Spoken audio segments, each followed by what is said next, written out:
testamen ini, kitab-kitab yang ditulis di tengah-tengah testamen ini, itu bukan supaya kita tuh bisa menjelek-jelekan mereka, menyangkali, oh ya inilah kenapa ini nggak termasuk kanon, ya kenapa orang-orang Katolik mereka masih mau menerima, etc. etc. Itu bukan tujuannya gitu. Tapi kita harus sadar ini semua adalah literatur yang ditulis di saat itu, yang menggambarkan kepercayaan, budaya, pemikiran orang-orang yang hidup di saat itu. Ya, orang hidup di saat itu ya yang hidup di saatnya Yesus gitu. Jadi kita bisa lebih mengerti ya, siapa yang Yesus hadapi, apa yang Yesus hadapi, dan apa yang bahkan juga dipakai di dalam pemikiran-pemikiran yang diadopsi atau dipakai di counter seterusnya oleh perjanjian baru. Dan saya percaya ketika kita mengenal buku-buku ini, walaupun ini bukan norma, ini akan bisa menolong kita untuk sekali lagi mengenal firman Tuhan, ya, untuk mengenal firman Tuhan. Jadi untuk hari ini, ya, untuk kitab Tobit kita akan bahas, ya, kita akan bahas secara informasi dasar, ya, dan kita akan membahas kontennya, apa yang dibicarakan sih. Siapa di sini pernah baca kitab Tobit? Ya? Semua sudah pernah baca ya? Ya, nanti kita akan bahas kalau gitu sudah pernah baca ya, nanti mungkin kita ulang lagi ya. Kita akan bahas kontennya, dan kita akan menekankan beberapa tema teologis yang penting gitu. Khususnya yang mungkin ada lebih kaitannya dengan perjanjian baru. Yang pertama-tama, kitab Tobit ya, basically secara dasar adalah satu cerita fiksi, ya, cerita fiksi, pseudo history yang berpusat kepada seorang Israel, seorang Yahudi yang setia dan yang benar, namanya Tobit. Dan Tobit itu tinggal ya di negara Asyur, ya, di zaman pembuangannya Israel ya. Jadi kita tahu kan Israel itu mengalami 2 kali pembuangan kan ya. Pembuangan bangsa utara dan pembuangan bangsa selatan. Utara itu di kitab Raja-Raja, kitab Tawarik yang seringkali disebut sebagai Israel. Kalau negara utara, bangsa utara yaitu Yerusalem ya. Yerusalem itu. Walaupun di dalam perjanjian baru yang kita akan sering langsung sebut mereka itu semua Israel kan ya. Tapi di dalam kita zamannya raja-raja ya, Israel itu menunjuk yang utara gitu ya. Yerusalem itu selatan. Dan bangsa Israel itu dikepung, dihajar oleh bangsa Asyur tahun 721 sebelum Masehi, dan Yerusalem itu dihancurkan oleh bangsa Babylon di kira-kira 562 atau enggak 561. Jadi di sini sudah hancur, orang-orang Israel ada sebagian dibawa ke Asyur Niniwe ya. Niniwe. Dan mereka tuh tinggal di sini. Ketika Yerusalem hancur di tahun 562-561, ini seperti yang kita tahu di dalam kitab Daniel itu dibawa ke Babylon. Ya. Tapi jaraknya cukup lama gitu ya. Dan di dalam cerita kita, dalam kitab Tobit ya, itu settingannya adalah di dalam ya tahun ini gitu. Dia adalah orang Israel, orang yang benar, orang yang baik, orang yang taat, tapi gara-gara Israel dikalahkan, dia dibawa tinggal di bangsanya Asyur. Dan di dalam cerita ini ya, basically secara garis besar ya, Tobit itu nanti akhirnya akan menjadi buta, dan dia akan menjadi miskin, dan dia akan menyuruh anaknya Tobias untuk pergi mengambil uang yang dia pernah simpan dengan salah satu saudaranya.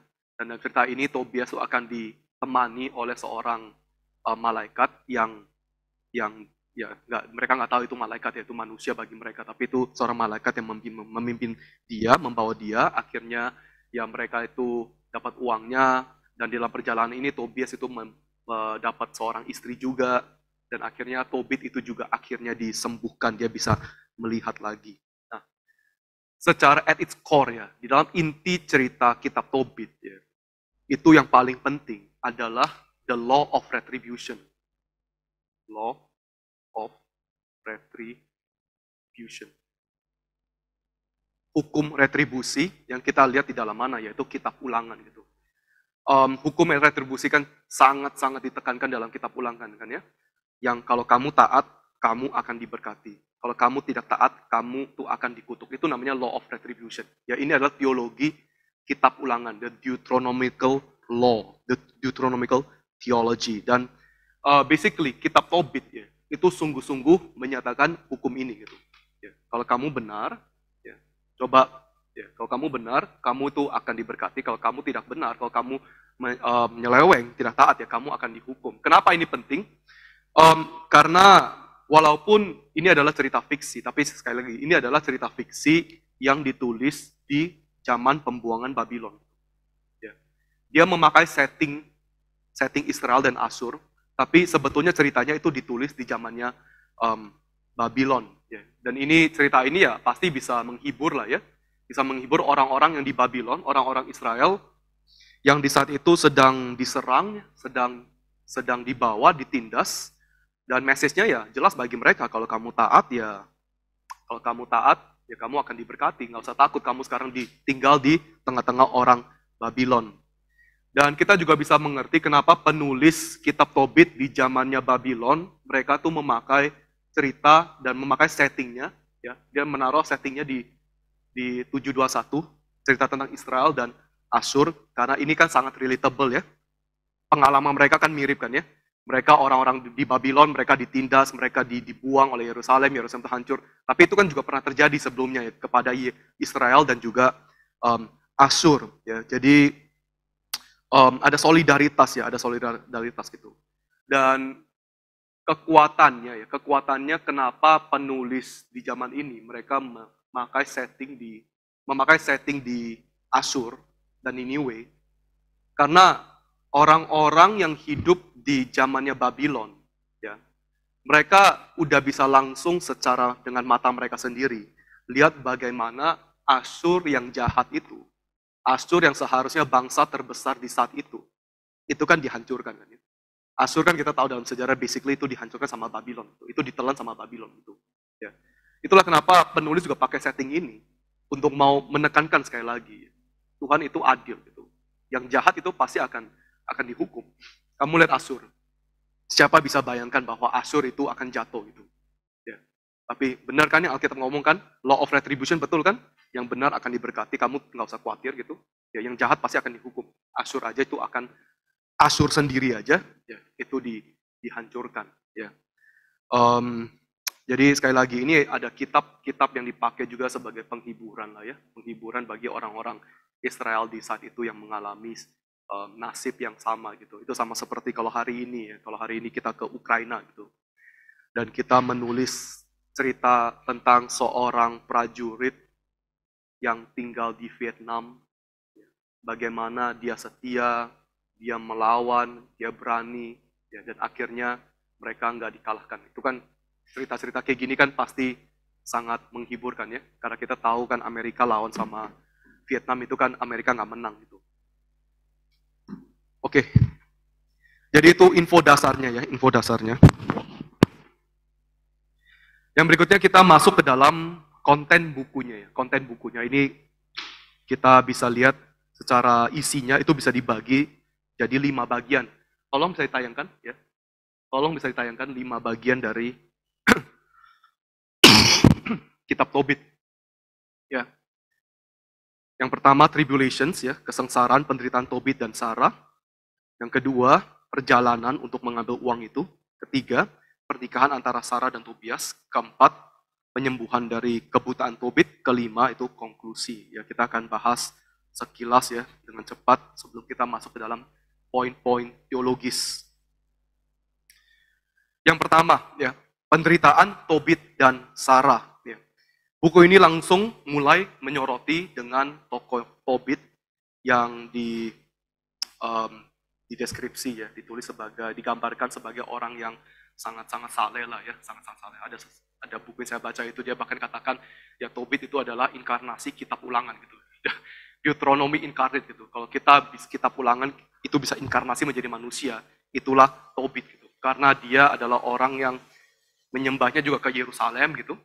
Dia ketika dia di Israel, dia juga nggak mau menyembah di Israel dalam buku itu. Dia maunya ke Yerusalem, dia nggak ikut saudara-saudaranya. Dia menyembah Tuhan, dia nggak mau makan makanan-makanan yang dari orang non Yahudi, ya. Dia tuh taat kepada Torah, dia itu menolong orang-orang miskin, Dan ini yang sangat ditekankan. Tobit adalah orang yang sangat suka untuk melakukan acts of mercy, aksi kasih. Itu orang yang selalu menolong orang. Dan salah satu hal yang sangat menonjol di dalam kehidupannya Tobit ketika dia menolong orang adalah dia sangat setia untuk mengubur mayat, gitu. Mengubur orang-orang Yahudi yang sudah Israel yang sudah mati di peperangan atau whatever. Dan justru karena hal ini, karena dia suka mengubur, dia setia untuk mengubur mayat-mayat orang Yahudi, ini yang membuat dia tuh mengalami kesulitan. Karena raja di saat itu, ya, di Asyur, dia pergi, ini kan Yerusalem belum hancur kan ya, rajanya tuh lawan, pergi perang kepada Yerusalem, dan dia itu kalah. Kita bisa lihat ini di kitab 2 Raja-Raja pasal 19, kitab Yesaya pasal 37. Nah, ketika dia kalah, ya rajanya itu marah, dia mulai membunuh orang-orang Israel, dan dia tidak mengizinkan siapapun untuk mengubur mayat orang Israel, tapi itu tetap dengan setia dilakukan oleh Tobit. Akhirnya dia dilapor, dan dia tuh harus lari, dan di sana dia kehilangan semua hartanya. Tapi ada twist of fate, ada pergantian raja yang lebih toleran dalam hal ini. Dia akhirnya bisa kembali lagi kepada keluarganya, tapi dia tetap miskin. Dan walaupun dia miskin, dia tetap setia di dalam menguburkan mayat. Gitu. Dia lakukan itu sampai suatu hari dia pernah mengubur satu mayat.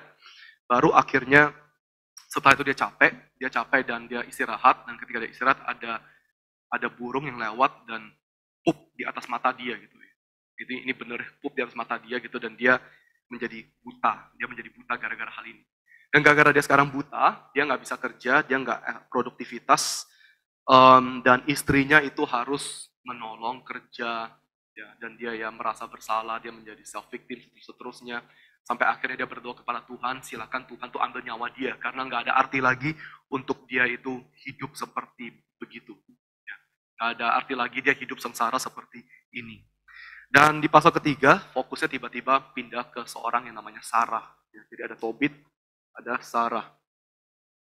Sarah itu akan menjadi menantunya Tobit, dan Sarah ini dalam cerita itu dikatakan bahwa dia pernah nikah sama 7 orang.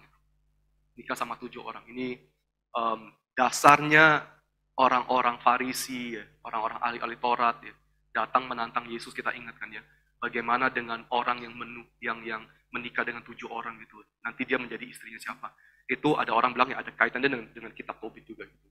Jadi Sarah ini dia nikah 7 kali, dan setiap kali suaminya tuh mau bersetubuh dengan dia, sebelum bersetubuh suaminya tuh langsung mati gitu. 7 kali 7 yang mati. Ya.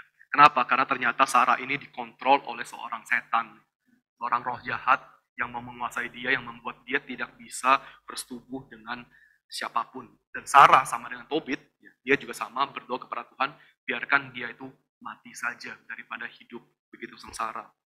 Itu bagian 1. Yang bagian 2, mulai dari pasal 4. Pasal 4 itu adalah satu cerita di mana bagian di mana Tobit itu memberikan nasihat yang terakhir kepada anaknya. Ya, karena Tobit merasa dia sudah minta kematian dari Tuhan, dia akan segera mati, dia panggil anaknya yang namanya Tobias. Dan dia bilang, ya Tobias, kamu tuh harus menjadi orang yang baik, ya. Tuhan akan memberkati. Dan sekarang jangan lupa juga, saya itu ada uang yang saya simpan dengan saudara saya. Sekarang kami itu miskin, kita itu miskin, pergilah ambil uang ini, saya pernah simpan sama saudara saya, dan kamu tuh bisa pakai uang ini buat hidupmu. Ya. Dan di dalam pengajarannya, ya, kata-kata terakhir dianggap Tobit kepada anaknya, salah satu ditemukan, ya. Yang paling terkenal di pasal 4 ayat 15, ya, di sana dikatakan, and what you hate, you do not do to anyone. What you hate, do not do to anyone. Ini adalah negatifnya dari golden rule, kan ya. Yesus pernah katakan, apa yang kamu mau orang lakukan kepada kamu, lakukan ini kepada orang lain, kan ya. Ini basically kitab Tobit itu negatifnya, tuh negationnya. Ya, jadi lebih pasif, ya. Pasal 5 sampai yang ke-6, ya, itu satu persiapan bagi perjalanan mereka. Jadi Tobit minta Tobias untuk cari orang bantu untuk kamu pergi ke tempat saudara kamu, karena ini perjalanan 10 hari. Ya, kamu nggak tahu jalannya, kamu perlu ada pertolongan. Jadi dia keluar cari orang, ternyata dia menemukan satu orang yang namanya Azaria. Dan Azaria ini dia mau untuk menolong Tobias pergi ke tempat saudaranya karena dia sendiri pernah ke sana. Dia sendiri juga orang Israel. Tapi sebetulnya kalau kita baca buku Tobit, di sana langsung dinyatakan bahwa sebetulnya Azaria adalah malaikat yang bernama Rafael, ya, Rafael. Dan pergilah mereka, ya, disetujui oleh Tobit karena dia lihat Azaria juga orang Israel, bisa dipercaya. Kita bisa lihat ya kiblatnya ya, sangat menekankan Yerusalem, ya, Israel, orang-orang sendiri, bangsa sendiri, yaitu itu Deuteronomical law ya. Jadi semua sangat kental gitu. Dan pergi mereka di dalam perjalanan di tengah-tengah Tobias itu menangkap satu ikan, dan ikan ini disuruh simpen sama Rafael, sama malaikatnya. Dan Rafael minta dia untuk menyimpan empedunya, ginjalnya, hatinya. Buat apa? Ya buat nanti ada tujuannya. Ya. Dan selanjutnya bagian ketiga itu bagian di mana pernikahan antara Sarah dan Tobias. Di dalam perjalanan mereka tuh melewati rumahnya Sarah. Dan Sarah sebetulnya juga adalah keluarganya Tobit, ya, keluarganya Tobit. Dan Rafael sekarang meminta Tobias untuk menikahi Sarah. Ya, karena apa? Karena papanya si Tobit juga minta Tobias, kamu harus mengambil perempuan dari bangsamu sendiri. Dan Rafael bilang, loh ini ya bangsamu sendiri, ini adalah saudara dekatmu. Orang itu tidak mungkin bisa menolak kamu mengambil anaknya menjadi istri kamu. Karena kalian tuh secara ordo, yang kita tahu dalam orang Yahudi, ya, itu keluarga tuh kan ada ordonya. Ya. Kita masih ingat di kitab Rut kan ya. Rut sama Boas itu tuh ada ordonya gitu. Siapa yang lebih eligible secara keluarga untuk bisa mengambil, untuk meneruskan marga dari perempuan yang janda ini tuh ada ordonya gitu. Jadi secara ordo ya Tobit itu keluarga yang paling dekat, jadi emang harus dinikahin kepada dia kalau dia itu minta. Tobias itu nggak mau karena Tobias dan semua orang tahu bahwa Sarah itu dikutuki, ada setan yang mengontrol dia, semua orang yang sudah nikah sama dia 7 itu sudah mati.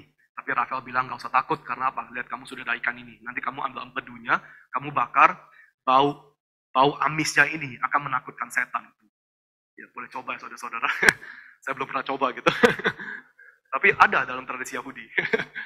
Bau amisnya itu bisa mengusir roh jahat gitu. Jadi tenang saja, jadi akhirnya Tobias itu setuju, dan walaupun orang tuanya Sarah itu menolak ya, awal-awal, tapi akhirnya mereka oke juga gitu. Diizinkan mereka berdoa dan akhirnya selamat. Itu yang dilakukan oleh Tobias, dia bakar itu empedunya dan amis itu benar-benar mengusir ya roh jahat itu, dan mereka itu menikah. Dan bagian keempat yaitu pasal 10 sampai 11, mereka akhirnya balik. Ya, Tobias sama Sarah sama Rafael semua itu balik. Dan sekarang Rafael itu mengambil hatinya atau enggak hati atau empedunya bagian ikan itu dan dioleskan ke matanya Tobit, dan Tobit itu sembuh. Tobit itu sembuh. Dan bagian terakhir ya, pasal 12 sampai 14. Di sini Rafael akhirnya menyatakan siapa dirinya di hadapan Tobit dan seluruh keluarganya. Dia katakan bahwa dia adalah malaikat yang diutus oleh Tuhan karena Tuhan sudah mendengar doanya Tobit dan juga sudah mendengar doanya Sarah. Ya. Sangat menekankan ya. Doa yang Tuhan mendengar doa orang-orang yang sedang sengsara itu. Gitu. Dan ada satu lagi yaitu ya Tuhan melihat kesetiaan Tobit di dalam mengubur mayat saudara-saudaranya, orang-orang yang mati. Dan itu yang menggerakkan Tuhan untuk mengutus Rafael dan memberkati mereka. Dan sebelum Rafael itu kembali ke surga, dia juga ada keluarkan satu kalimat yang sangat mirip yang kita temukan dalam perjanjian baru ya. Dia bilang sebelum dia pergi, I am ascending to him who sent me. Saya akan naik kepada dia yang mengutus aku. Ini kalimat Yesus sebelum dia naik ke surga kan ya. Jadi kalau kita mengerti kalimat ini dari kacamata Tobit, ya, kalau kita sebagai orang Israel di saat itu, dan kita pernah baca kitab Tobit, dan kita melihat kalimat Yesus, saya akan naik kepada dia yang utus aku, gitu. Saya akan kembali kepada dia yang utus aku. Ya itu ada semacam nuansa bahwa pekerjaannya ini sekarang sudah selesai gitu. Ya, kembali bukan cuma kembali toh gitu. Oh, bye-bye udah. Tapi pekerjaannya sudah selesai. Yang akan terjadi selanjutnya adalah apa? Berkat demi berkat gitu. Yang akan menunggu adalah berkat demi berkat. Karena setelah Rafael itu naik ke surga, kembali ke surga, ya, keluarga Tobit ya hanya mengalami damai, berkat, dan seterusnya. dan dia mati dengan usia tua, Tobias semua diberkati dan seterusnya gitu. Ya, tapi berkat yang dimengerti dalam perjanjian baru ya pasti beda dengan apa yang dicatat oleh kitab Tobit. Tapi kita bisa mengerti dari kacamata orang Israel ya. Setelah mereka percaya, Yesus bilang bahwa dia akan kembali kepada dia yang mengutusnya. Ya. Itu berarti sekarang pekerjaan yang paling penting tuntas gitu. Udah selesai. Ya. Sebetulnya yang kamu terima setelah dia naik hanya berkat demi berkat demi berkat. Ya. Bentuknya mungkin gak sesuai dengan apa yang kamu harapkan, bukan secara materi atau whatever, tapi itu semua adalah berkat gitu. Itu adalah semua berkat. Tapi ini hanya kita bisa mengerti kalau kita sendiri pernah membaca kitab Tobit ya. Kalau kita nggak pernah baca kitab Tobit, kita nggak nangkep nuansa ini dari kacamatanya orang Israel yang ada literatur ini gitu. Ya, jadi akhirnya Tobit itu menaikkan mazmur, memuji Tuhan. Dia juga menulis bagaimana akhirnya Tuhan pasti akan memberkati Yerusalem, pasti akan memberkati Yerusalem. Dan di pasal yang terakhir sebelum Tobit itu meninggal, Tobit itu meminta anaknya untuk meninggalkan Niniwe karena kejahatan mereka Tuhan pasti akan menghancurkan mereka gitu. Ya. Jadi kabur kemana ya? Kabur ke negaranya lagi gitu ya. Tapi ini kan ditulis secara retrospektif ya. Penulisnya kan sudah tahu bahwa Niniwe itu akan hancur, itu pasti gitu. Dihancurkan oleh Babylon. Oke, jadi itu adalah konten dari isi buku ini, dan ya setiap buku nanti saya juga akan demikian secara sekilas saja membahas strukturnya dan isinya. Sekarang kita mau bahas tema-tema teologis yang kita bisa soroti ya, di dalam kitab Tobit. Yang pertama-tama ya, righteousness as acts of righteousness as acts of charity. Righteousness as acts of charity. Kebenaran sebagai aksi kasih. Kebenaran sebagai aksi kasih. Dalam seluruh buku ini berulang-ulang kali dari pengajaran, dari tindakannya kita lihat bagaimana aksi kasih yang menolong orang lain, khususnya menolong mereka yang sedang perlu ditolong, yang dimarginalisasikan, yang miskin, yang lemah, itu sangat-sangat ditekankan. Ya. Tobit sebagai orang benar, dia bukan hanya benar karena dia tuh beribadat taat kepada Torah, dia adalah orang benar karena dia tuh menolong sesama Yahudi, dia tuh menolong janda, yatim, dan dia mengubur mayat-mayat ketika di mana mereka nggak dikubur. Di dalam aksi kasihnya, di dalam dia menolong orang-orang yang susah, dia itu disebut sebagai orang benar. Ya. Dan kita harus mengerti di dalam konteks exile, dalam konteks pembuangan, ini satu hal yang sangat penting karena salah satu alasannya kenapa khususnya Israel. Salah satu alasan kenapa Israel ya, dan juga ya, Yerusalem dan seterusnya, tapi lebih tekankan Israel dibuang ya, itu karena mereka itu melakukan ketidakadilan sosial gitu. Mereka itu menekan orang-orang yang miskin, mereka melakukan ketidakadilan kepada orang-orang yang butuh pertolongan. Kita tahu ya, secara primer, alasan utama kenapa Israel secara keseluruhan itu dibuang, karena mereka itu menyembah ilah palsu, idolatry. Itu the first and main reason, idolatry. Ya. Kamu menyembah ilah palsu, kamu itu dibuang, gitu. Kamu dihancurkan. Tapi bukan berarti itu hanya satu-satunya alasan, itu alasan utama gitu. Tapi ada alasan yang lain. Salah satunya, ya sekali lagi, adalah karena mereka tuh melakukan ketidakadilan, social injustice. Ya. Coba kalau kita baca kitab Amos, ya. Amos pasal 5 ayat 21 ya. Sampai 24 kita bisa baca sendiri. Ya. Saya mengutip satu bagian saja. Di sana Tuhan melalui Amos mengatakan, aku membenci, aku menghina perayaanmu, dan aku tidak senang kepada perkumpulan rayamu. Ya. Kalau kita ada waktu belajar kitab-kitab nabi besar, nabi kecil, ya, khususnya dalam nabi kecil, kita bisa lihat sebetulnya nanti setiap dosa yang diangkat oleh setiap nabi, ya, itu lumayan spesifik gitu. Nggak semuanya itu sama gitu. Itulah kenapa ada berbagai kitab nabi kan. Kalau semua tuh satu dosa, buat apa ulang-ulang lagi gitu. Tapi ada dosa-dosa spesifik, ya, yang mereka itu angkat gitu. ada dosa-dosa yang nggak bisa mengampuni musuh juga ada gitu. Tapi dalam kitab Amos ya, alasan kenapa Tuhan itu menolak Israel itu bukan karena Israel itu tidak menyembah Tuhan. Israel itu menyembah Tuhan. Israel itu melakukan perayaan bagi Tuhan. Israel itu melakukan perkumpulan bagi Tuhan. Tapi apa yang Tuhan lakukan? Tuhan katakan, aku membenci itu. Aku menghina, aku membenci perayaanmu. Aku membenci ibadah kamu. Pertanyaan kenapa? Kenapa Tuhan itu membenci dan menghina perayaan mereka? Karena, kalau dalam kitab Amos, karena mereka itu menindas yang miskin. Mereka tidak adil kepada yang janda. Mereka menekan yang yatim. Mereka lakukan ketidakadilan. Dan karena hal ini, mereka itu dihancurkan. Mereka itu dibuang. Ya. Jadi nggak heran ya, Tobit yang ditulis dalam konteks Israel Asyur, ya. Israel yang salah satu alasannya dibuang gara-gara mereka tidak adil dalam masyarakat. Ya. Itulah kenapa sangat ditekankan, ya, kamu tuh harus menjadi orang yang benar. Kamu harus menolong orang miskin. Kamu harus menolong janda. Kamu harus mengubur mereka yang tidak dikubur, ya, tidak dikubur.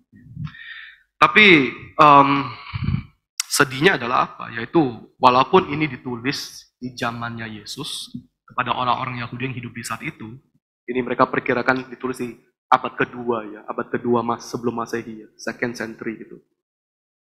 Second century ya 199 sampai 1 tahun 100 gitulah ya. Ya ini zaman-zamannya Yesus lah ya. Walaupun ini satu hal yang mereka baca, mereka tahu, ya, tapi ketika masuk di zamannya Yesus, ya, sekali lagi, ini kan hal yang nggak dilakukan oleh orang-orang Yahudi kan ya. Itulah kenapa di dalam Injil Lukas itu motif reversal motif. Ya. Itu kental sekali, reversal motif. Yang miskin akan naik, yang kaya akan miskin, yang bawah akan naik, yang ada atas akan turun. Ya. Yesus itu di dalam Injil Lukas itu sangat-sangat jelas ya. Itu sangat, di Injil Lukas ya, itu sangat ditekankan bahwa Yesus itu mengundang, memperhatikan ya, perempuan, anak-anak, kusta, semua yang dianggap sampah oleh dunia gitu ya. Itu di Injil Lukas itu yang di welcome itu, dirangkul. Ini bagian sosial di dalam Injil Lukas itu sangat-sangat kental. Injil Lukas satu-satunya Injil yang menyatakan bahwa semua dana pelayanan Yesus ketika dia melayani itu didukung sama perempuan. Sama perempuan. Itu hanya di dalam Injil Lukas. Perempuan-perempuan yang mendukung pelayanan dananya Yesus. Yesus kan kemana-mana perlu makan. Dia kan nggak kemana-mana batu dijadiin roti, makan aja kan. Oh semua batu, semua rumput dijadiin roti, dia makan nggak juga kan. Dia mau makan, dia beli. Dia mau makan, dia beli. Beli itu perlu uang. Ya. Itu perlu uang. Dan siapa yang dukung? Kalau di Injil Lukas dikasih tahu ya itu perempuan-perempuan. Jadi ya, kalau kita lihat ya, di zamannya Yesus, ada dua hal sebetulnya ya. Dua hal yang paling primer ya, yang harusnya bangsa Israel lakukan. Israel itu tidak lakukan itu. Yang pertama adalah pelayanan kepada Gentile nation, pelayanan kepada bangsa kafir. Ya, itu harusnya panggilan Israel, tapi mereka nggak lakukan. Itu dilakukan oleh Yesus dan diteruskan oleh gereja. Yang kedua yaitu pertolongan dan kepada orang-orang yang miskin, orang-orang yang susah, janda, yang marginal itu ditolong. Itu juga ya, social justice, keadilan sosial itu juga tidak dilakukan oleh bangsa Israel. Apa yang saya mau tekankan di dalam hal ini pertama-tama ya.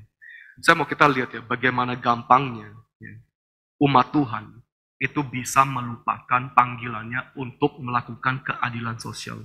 Bagaimana gampangnya umat Tuhan itu bisa melupakannya bahwa umat Tuhan itu dipanggil, diutus untuk menolong orang yang sedang butuh pertolongan gitu. Menolong orang yang miskin, literal miskin, bukan miskin dalam rohani, miskin itu, miskin is miskin. Poor, blessed are the poor, diberkatilah mereka yang miskin, itu miskin ekonomi gitu, miskin, ya, yang lemah. Ya. Dan kita itu harus mengingatkan kita sendiri sebagai gereja bahwa ini adalah bagian dari identitas kita. Ini adalah bagian dari panggilan kita. Dan kenapa kita harus mengingatkan lagi dan lagi? Ya, coba lihat ya, orang Israel ada kitab Tobit. Kitab Tobit dari awal sampai akhir menekankan kebenaran. Kalau kamu mau menjadi orang benar, kamu tolong orang miskin gitu. Ya, dari kalimat pertama sampai terakhir gitu. Ya, dan apa yang terjadi? Yang terjadi zaman Yesus, lupa lagi. Nggak dilakukan lagi gitu. Nggak dilakukan. Kenapa kita sebagai manusia, sebagai umat Tuhan, bisa begitu gampang melupakan panggilan kita dalam bagian ini? Karena objek dari aksi kasih kita adalah orang-orang yang marginal. Ya emang objeknya itu ya gampang dilupakan gitu. Ya. Kalau orang kaya, orang terkenal mati, ya, itu masuk koran seluruh dunia gitu. Orang yang nggak ada, yang lemah, yang nggak dikenal, yang miskin mati, mau 1 juta mati juga nggak ada yang tahu kan ya. Kalau satu orang terkenal mati, ya, itu menjadi berita. Kalau 1 juta orang yang miskin mati, itu adalah data, ya. Itu informasi. Itu beda gitu. Dunia emang kayak gitu. Ya dunia emang kejam gitu. Itulah kenapa kepada orang-orang yang lemah, yang miskin, ya, kita tuh bisa sangat tergoda, sangat gampang untuk melupakan gitu, ya, melupakan bahwa ini adalah identitas kita. Dan jangan bilang, oh kita nggak mungkin lupa, kita nggak. Mereka juga lupa gitu. Ini ada loh di dalam zamannya Yesus gitu. Ini kitab itu eksis di dalam zamannya Yesus. Ini kitab yang disirkulasikan di dalam orang-orang Yahudi juga. Tetapi nggak menjadi satu realita, gitu. Nggak menjadi satu kenyataan. Ya. Hati-hati ya, kita sebagai gereja ya. Kita itu sangat fokus ya, all out investasi semuanya kepada yang namanya mandat Injil, mandat budaya, ya. Dan kita nggak melakukan aksi kasih. Kita nggak menolong orang miskin, orang yang butuh, orang yang sakit, kita nggak doakan, dan seterusnya ya. Kalau nggak ada aspek itu dalam gereja, saya bukan bilang gereja tuh sekarang yayasan sosial gitu, beda gitu. Gereja juga bukan dipanggil menjadi yayasan sosial yang bisa membantu semua orang miskin. Bukan, itulah kenapa Tuhan juga ada mendirikan pemerintah. Pemerintah harus tanggung jawab juga dalam hal itu. Itulah kenapa orang yang dibangkitkan diberikan kuasa. Ya. Pemerintah yang dipilih itu diberikan kuasa gitu. Ya, diberikan kuasa dari Tuhan itu. Tapi gereja ya nggak pernah bisa lepas gitu, nggak pernah bisa lepas dari menolong orang yang di bawah gitu. Nggak ada gitu, nggak ada dalam sejarah gereja, nggak ada gambaran gereja dalam Alkitab ya, di mana gereja itu hanya fokus kepada pengabaran Injil, kepada mandat budaya dan seterusnya, dan nggak ada aksi kasih, nggak ada pertolongan orang miskin, itu doesn't exist at all, nggak ada gitu.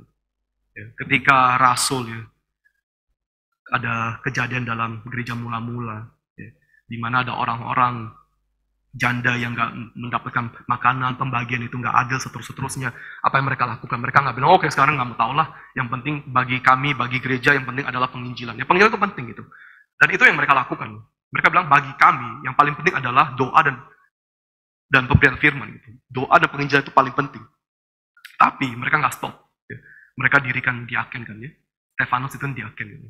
Diaken ya, itu sebenarnya panggilan utama bagi diaken adalah untuk memperhatikan hal keadilan sosial gitu, membantu orang-orang miskin, yang orang butuh, orang yang sakit, orang marginalkan, ya mereka yang nggak ada pertolongan kita, ya itu diaken gitu. Mereka mendirikan diaken. Jadi sekali lagi ya Bapak Ibu sekalian, nggak ada saatnya, nggak ada titik di mana gereja itu terlepas dengan aksi kasih itu dalam Alkitab itu nggak ada gitu. Dalam sejarah gereja itu nggak ada gitu. Kalau kita tuh hanya mau fokus kepada penginjilan tok, ya, sama mandat Injil, sama mandat budaya tok gitu, pergi bikin yayasan gitu. Pergi aja, no one is stopping you. Gak ada yang melarang kita kok keluarin uang, bikin yayasan, cari orang, bagi traktat, cetak, itu juga mempermuliakan Tuhan gitu. Ya, tapi pergi gitu, bikin yayasan sendiri. Kabarkan Injil, nggak henti-hentinya gitu. Nggak usah fokus kepada hal yang lain, itu nggak masalah. Tapi gereja nggak bisa kayak gitu. Itu bukan gambaran gereja. Ya. Tapi ya, sekali lagi, seringkali kita sebagai gereja, atas nama pertumbuhan, atas nama mempermuliakan Tuhan, atas nama Injil bahkan ya, kita itu invest atau nggak melakukan segala-galanya di sana, dan kita tuh melupakan. Kita tuh melupakan walaupun ajaran Alkitab itu sangat-sangat jelas, sangat-sangat jelas ya. Keadilan sosial ini, ya, ini kebenaran gitu. Ini bagian dari Injil juga, bagian dari Injil, dan jangan sampai kita lupakan. Itu yang pertama ya, righteousness as acts of charity gitu. Yang kedua, kepentingan untuk mengubur mereka yang mati, burying the dead, burying the dead.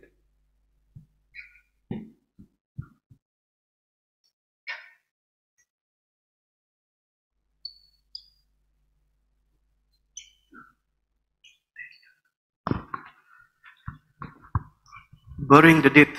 Ya. Sekali lagi ya, ini sangat ditekankan di dalam kitab Tobit. Ya.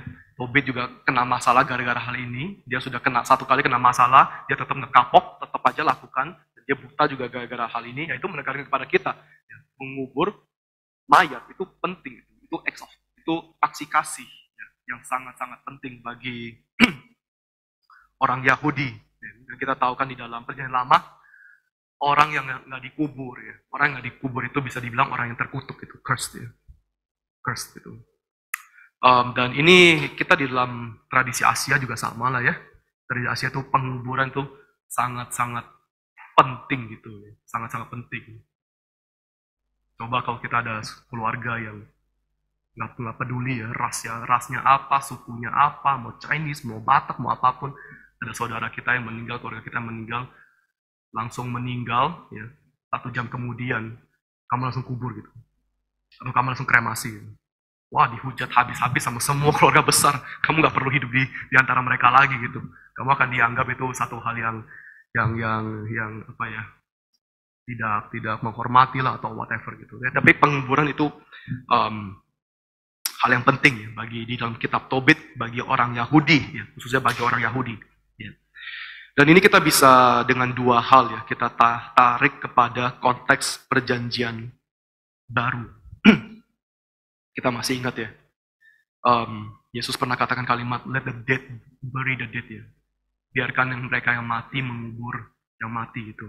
Ya. Let the dead bury the dead ya. Kalau kita sungguh-sungguh mengerti betapa pentingnya penguburan orang mati itu bagi orang Yahudi saat itu ya, kita langsung sadar ini kalimatnya tuh sangat-sangat radikal tuh. It's a radical statement gitu. Ya. Mereka tuh nggak kebayang nih bahwa ya orang yang mati dibiarin gitu aja tuh nggak ada gitu. Orang yang mati dia harus dikubur. Ya lihat Tobit itu. Ya. Tobit tuh orang benar, dia melakukan hal yang benar. Tuhan tuh menolong dia gara-gara hal yang benar. Benar secara khusus apa? Dia setia mengubur mayat. Ini adalah dalam tradisi mereka gitu. Ini dalam warna budaya mereka itu ada gitu. Ya. Tapi Yesus bilang let the dead bury the dead. Ya. Mereka yang mati mengubur yang mati. Ya. Pastinya di sini ya tafsiran itu banyak. Itu saya nggak mau masuk dalam tafsiran ayat ini. Ya. Yang pasti Yesus itu bukan sedang menyuruh orang tidak lagi mengubur orang tua mereka, saudara mereka, etc. gitu ya. Tetapi setidaknya di dalam ayat ini kita tuh bisa mengerti demikian ya. Setidaknya bagi orang Yahudi mengubur orang mati, mengubur mayat itu adalah satu tindakan yang benar di mana mereka akan selanjutnya itu diberkati gitu. Ya. Tobit kan diberkati gara-gara dia setia dalam hal ini. Jadi bagi mereka setidaknya, the very least ya, mereka percaya atau nggak percaya cerita ini tuh ada lah, whatever, nggak peduli. Tapi dalam budaya mereka ada pemikiran seperti ini. Kalau kamu mengubur mayat, kamu mengubur orang yang sudah meninggal, sesama orang Yahudi, orang tua kamu tuh akan diberkati itu. Yesus katakan, let the dead bury the dead. Artinya apa? Artinya bagi Yesus ya, berkat yang sesungguhnya itu bukan di dalam ketaatan tradisi kamu gitu. Ya. Berkat yang sesungguhnya itu nggak akan datang melalui ketaatan kamu kepada tradisi-tradisi tertentu gitu, bukan itu. Berkat yang sejati adalah di dalam kamu mengikut aku gitu. Ikutlah aku. Let the dead bury the dead. Follow me. Follow me. Ikutlah aku. Berkat yang sejati adalah ketika kamu mengikut aku. Bukan ketaatan kepada tradisi, bukan kelakuan-kelakuan aksi kasih yang eksternal saja yang akan mendatangkan berkat bagi kamu. Tapi kalau kamu ikut aku, kamu sungguh-sungguh masuk ke dalam jalan berkat itu. Kamu sungguh-sungguh masuk dalam kehidupan yang diberkati.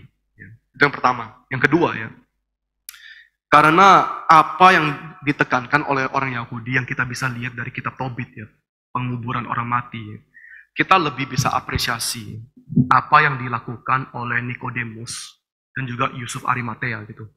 Ya, kita tahu 2 orang ini kan yang mengambil mayat Yesus dan menguburnya kan ya. Ya. Kenapa mereka lakukan ini? Yusuf Arimatea sama Nikodemus ya, mereka bukan percaya Yesus adalah Tuhan. Bukan. Yesus kan mati gitu. Tuhan mana mungkin bisa mati gitu. Mesias itu nggak bisa mati gitu. Ya, Lord, Son of God, ya. Anak Allah tuh nggak bisa mati. Tapi Yesus itu mati gitu. Mereka tuh sama dengan semua orang Israel di saat itu. Mereka semua udah give up gitu. Give up. Hopeless. Nggak ada pengharapan gitu. Pertanyaannya, kenapa mereka tetap pergi mengubur mayat Yesus? Ya, gara-gara tradisi tobit seperti ini. Itu satu hal yang honorable. Itu satu hal yang agung. Itu satu hal yang harus patutnya kita lakukan di dalam kebenaran yang kita pegang. Itulah kenapa mereka lakukan ini. Dan mereka lakukan itu dengan resiko yang sangat-sangat tinggi kan ya. Karena semua basically ya pemerintah menolak Yesus, petinggi agama menolak Yesus, Nikodemus bagian dari petinggi agama, Yusuf Arimatea juga bagian dari politik dan juga petinggi agama. Ya. Basically ketika mereka dengan hormat mereka kepada Yesus sebagai rabi gitu ya, dan mereka mau mengubur mayatnya Yesus gara-gara hormat mereka kepada sang rabi ini, mereka tuh kayak seolah-olah tuh resiko segala-galanya gitu. They risk everything, everything. Ini agak sedikit spekulasi ya, tapi pernah nggak kita pikirkan ya, kenapa sejak mereka menguburkan mayatnya Yesus ya, dua nama ini nggak pernah muncul lagi gitu. Nggak pernah muncul lagi dalam Alkitab itu, nggak pernah ada itu. Yesus bangkit, nggak pernah Yesus bangkit di hadapan Nikodemus, Yusuf Arimatea itu nggak ada gitu. Cerita dalam gereja mula-mula juga nggak ada gitu. Ya, kenapa gitu? Ya kemungkinan besar ya, kalau dari spekulasi penafsiran ya mereka hilang. Kenapa mereka hilang? Karena mereka lakukan apa yang dilarang oleh petinggi agama gitu. Mereka lakukan apa yang nggak disukai oleh politik, semua pemimpin politik itu mereka nggak suka, tapi mereka resikokan itu. Jadi konsekuensinya ya mereka harus tanggung sendiri. Antara mereka ditolak, dibunuh, diusir atau whatever ya. Dalam Alkitab sejak saat itu nggak ada nama Nikodemus sama Yusuf Arimatea udah nggak ada lagi gitu. Ya. Tapi saya mau tekankan adalah ya mereka mengubur Yesus ya. Gara-gara mereka tuh hormat gitu. Mereka tuh hormat pekerjaan sang rabi ini. Kalau begitu ya, bagaimana dengan kita gitu? Bagaimana dengan kita yang sudah sadar ya, Yesus yang sudah mati dan bangkit gitu. Yang sudah terima kebangkitannya gitu. Mereka tuh hanya mengenal Yesus yang mati, rabi yang mati itu. Tapi mereka mau gitu, menyerahkan. Dan kita bukan saja mengenal Yesus yang mati, tapi kita mengenal Yesus yang mati dan bangkit yang menang atas dosa, yang bertahta, yang berotoritas, yang akan curahkan berkat demi berkat, ya apalagi kita. Ya. Jadi itu yang kita bisa lihat ya, implikasi perjanjian baru dari penekanan orang Yahudi untuk mengubur mayat. Yang ketiga, ya Zion Theology.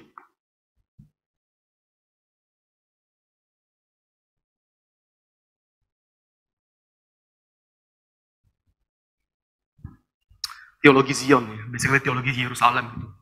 Jadi dari kitab Tobit bukanlah hanya orang benar karena dia melakukan aksi kasih menolong orang miskin, tapi dia adalah orang yang juga menyembah ke Yerusalem. Yerusalem itu sangat-sangat penting itu. Di mana sebelum mereka dijajah, mereka di Israel, ketika saudara-saudaranya itu menyembah di Dan, ya, di bukit-bukit yang didirikan sama Raja Israel itu. Ya, dia nggak menyembah di sana. Dalam buku ini dia bilang bahwa dia tuh pergi, kalau dia mau menyembah Tuhan, dia tetap kembali kepada Yerusalem. Ya. Pusat dunia itu bagi orang Yahudi ya, pusat dunia itu Yerusalem.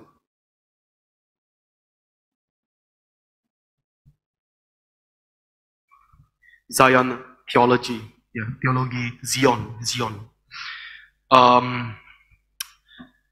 Ini ya basically yang dipegang sama orang-orang Israel di zamannya Yesus lah. Itulah kenapa kita bisa mengerti ketika Yesus mengatakan bahwa saya akan menghancurkan bait Allah ini dan dalam 3 hari saya akan bangunkan kembali. Kenapa kalimat seperti ini aja bisa diambil sebagai satu tuduhan kan ya? Sebetulnya kalimat ini so what sih? Ya, saya akan runtuhkan bait Allah ini dan saya akan bangunkan dalam 3 hari. Emang melanggar hukum gitu. Emang melanggar peraturan apa sih sebetulnya? Kok bisa dipakai sebagai satu tuduhan? Itu bisa dipakai sebagai tuduhan gara-gara mereka itu ada Zion teologi gitu. Mereka percaya ya Yerusalem itu pusat seluruh dunia gitu. Ya. Tuhan akan bertata, mengontrol, menghakimi semua melalui Yerusalem. Ya, Yerusalem itu core. Inilah kenapa ya, ketika kita membahas kitab Tobit, ya kita melihat kepentingan Yerusalem. Ya, kita bisa mengerti kenapa kenapa Yesus di Matius pasal 17 ya, ayat 20 ya, saya bacakan ya. Matius 17 ayat 20, Yesus mengatakan, sesungguhnya sekiranya kamu mempunyai iman sebesar biji sesawi saja, kamu dapat berkata kepada gunung ini, pindah dari tempat ini ke sana, maka gunung ini akan pindah. Dan takkan ada yang mustahil bagimu. Takkan ada yang mustahil bagimu. Kalau kamu apa? Kalau kamu mempunyai iman sebesar biji sesawi. Banyak orang kan pakai ayat ini kan ya. Yang penting kamu punya iman. Iman yang kecil, kamu akan bisa lakukan segala-galanya. Nothing is impossible. Nggak ada hal yang mustahil bagi kamu. Kalau kamu memiliki iman yang sekecil biji sesawi pun, itu sudah cukup. Percayalah, Tuhan kita itu luar biasa. Ya, kita sering cukup familiar lah ya kalimat-kalimat seperti ini gitu. Tapi coba kita perhatikan ya di ayat 20 ini ya. Yesus katakan gitu. Sekiranya kamu mempunyai iman sebesar sesawi, kamu dapat berkata kepada gunung ini. Gunung ini tuh gunung apa gitu? Gunung ini tuh gunung apa gitu? Sosokman tahu gunung ini gunung apa? Nggak tahu.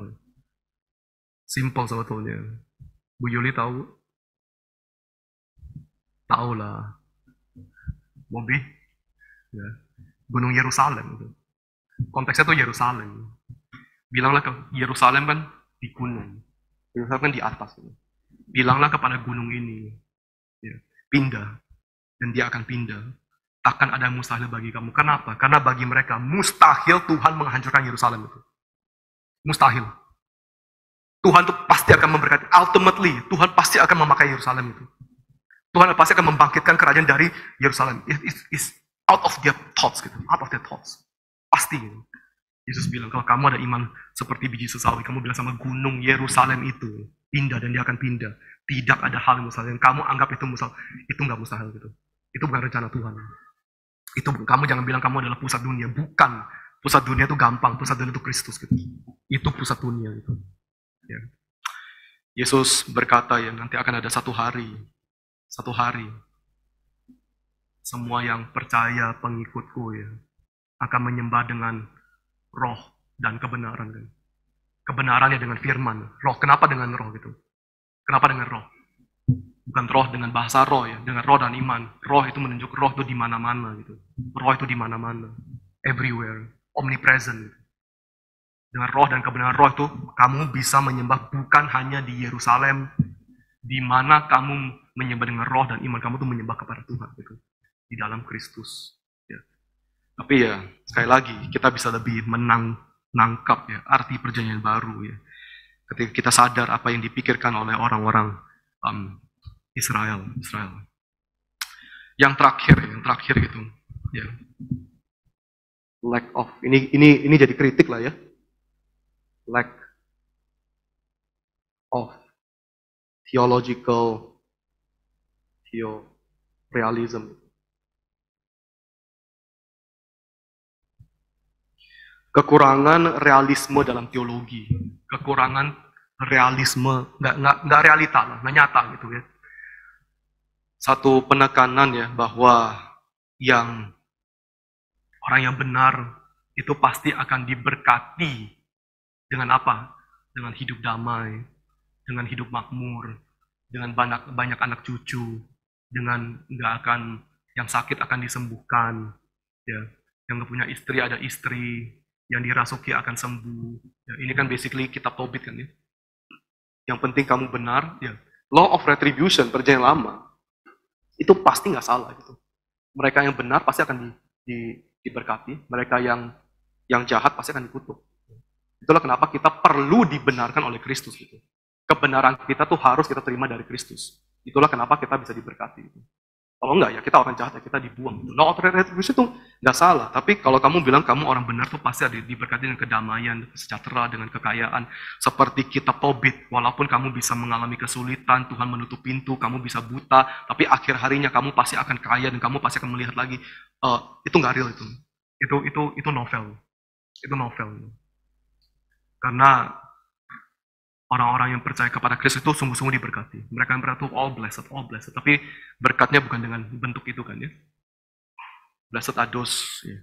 Diberkatilah mereka yang dianiaya oleh namaku, oleh kebenaran. Itu juga berkat gitu.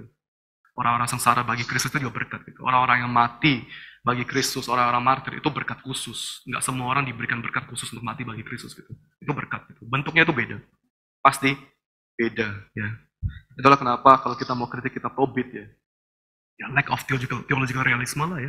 Kamu ngomongnya kayak gampang banget gitu loh. Yang penting taat apa, kamu pasti akan kaya gitu. Ya, itulah kenapa ini nggak bisa masuk dalam kanon ya. Inilah novel ya novel. Tapi cuma sekali lagi poinnya adalah ini novel literatur yang mempengaruhi budaya gitu. Ya, itu bukan yang bisa mempengaruhi kita kan seringkali bukan cuma realita ya apa yang terjadi dalam kehidupan kita, tapi cerita-cerita itu juga bisa mempengaruhi kita kan ya. Cerita-cerita novel anak kecil ya, Three Little Pigs gitu. Three Little Pigs itu juga sangat mempengaruhi pemikiran anak kecil gitu. Harry Potter itu juga bisa mempengaruhi, itu komik-komik itu juga bisa mempengaruhi, walaupun itu semua fiksi, itu sangat mempengaruhi budaya gitu, sangat-sangat mempengaruhi budaya gitu. Kita tahu kan ya sekarang itu komik One Piece menjadi buku, kalau kita mau kumpulkan menjadi satu buku kan ya. Komik One Piece adalah buku tanda kutip yang penjualannya terbesar di luar Alkitab gitu, ya sepanjang sejarah gitu. Ya. Jadi literatur, ya, literatur yang paling menyebar ke seluruh dunia sepanjang sejarah di saat ini di luar Alkitab itu satu komik dan itu fiksi dan itu sangat mempengaruhi orang zaman ini, sama seperti ya Tobit juga bisa mempengaruhi ya. Tapi ya ini ya kita Tobit, kalau nanti ada pertanyaan kita bisa langsung tanya saja, dan pertemuan selanjutnya kita akan bahas kitab Judith.